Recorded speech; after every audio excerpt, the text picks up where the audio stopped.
Bismillah, lagi di channel Belajar Farmasi Inggris. Kali ini saya akan belajar tentang aturan terkait SDM, sumber daya manusia di apotek.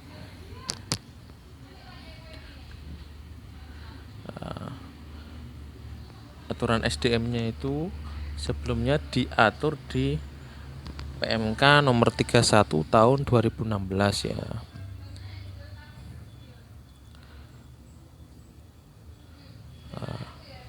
Kemudian bahwa peraturan Menteri Kesehatan nomor 889 ini tahun 2011 tentang registrasi, izin praktek, dan izin tenaga kefarmasian perlu disesuaikan dengan perkembangan dan kebutuhan hukum. Tenaga kefarmasian ini kan ada dua ya, ada apoteker dan tenaga teknis kefarmasian atau TTK, atau sebelumnya itu disebut AA ya, asisten apoteker.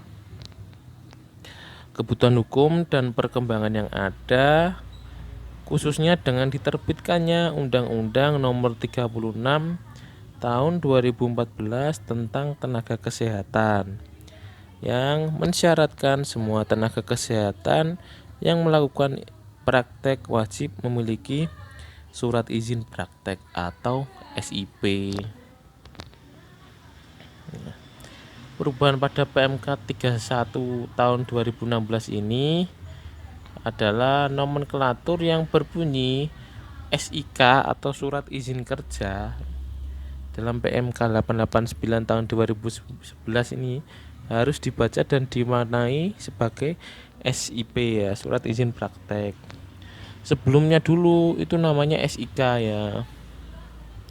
Kemudian ada PMK 31 tahun 2016 ini bunyinya jadi SIP semuanya itu. Jadi kalau apoteker ya surat izin praktek apoteker atau SIPA.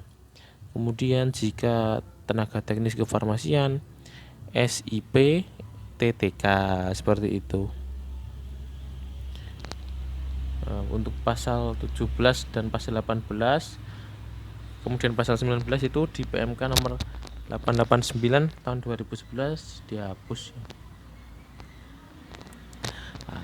Surat izin praktek. Setiap tenaga kefarmasian yang akan menjalankan pekerjaan kefarmasian wajib memiliki surat izin sesuai tempat tenaga kefarmasian bekerja.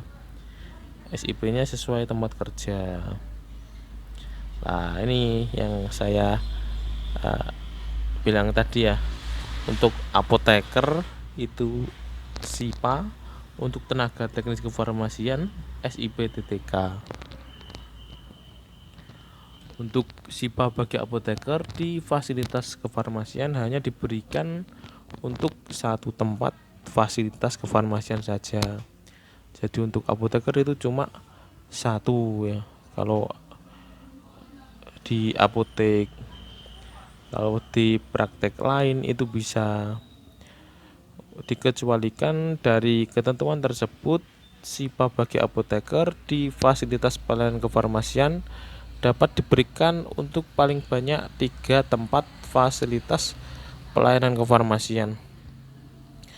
Kalau aturannya itu pakai 3 SIPA ya, tapi untuk kerja di 3 SIPA itu sangat mustahil sekali, karena kan harus hadir sehari 3 tempat ya, jadi 24 bagi 3, 8 jam ya.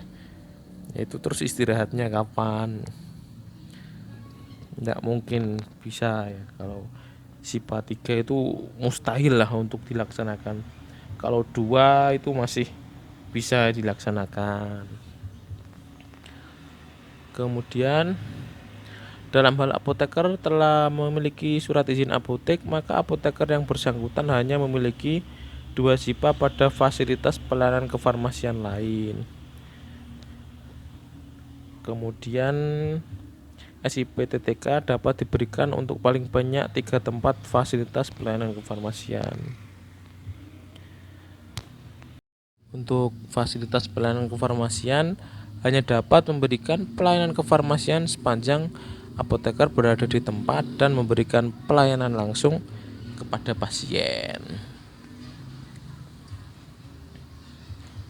Nah, lingkup pekerjaannya di fasilitas produksi dan distribusi.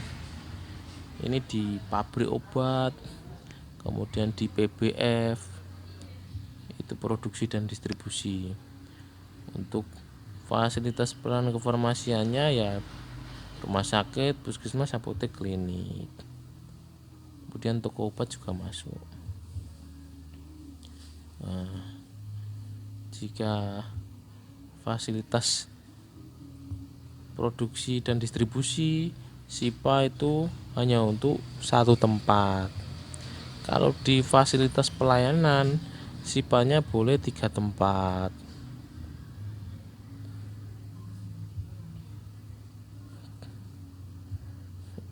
Ya. Apoteker hanya boleh memiliki 1 surat izin apotek atau SIA dan boleh memiliki 2 SIPA lainnya di fasilitas pelayanan kefarmasian. Jadi apoteker ini SIPA dan SIA untuk apotek. Kemudian yang 2 ini SIPA misalnya praktek di puskesmas. Kemudian SIPA misalnya praktek di rumah sakit, seperti itu. Dengan waktu pelayanan yang berbeda. Tetapi ini sangat mustahil lah, ini mustahil dilaksanakan nih. Nggak mungkin, nggak kuat lah 3 itu, 2 kuat, 3 itu sangat berat. Nanti kerja tipes. Untuk penerbitan SIPA dan SIPTTK ini diterbitkan oleh pemerintah kabupaten atau kota. Dari mana? Dari Dinas Kesehatan dan Badan Perizinan Terpadu. Ini lembaga lain yang ditetapkan oleh bupati atau wako. Dari organisasi profesi itu juga memberikan rekom dalam bentuk surat rekomendasi untuk izin praktek. Kemudian pejabat kesehatan yang berwenang juga memberikan rekomendasi untuk menerbitkan SIPA dan SIPTTK. Ya, paling tidak ada apoteker atau tenaga teknis kefarmasian saat pelayanan kefarmasian di apotek, seperti itu.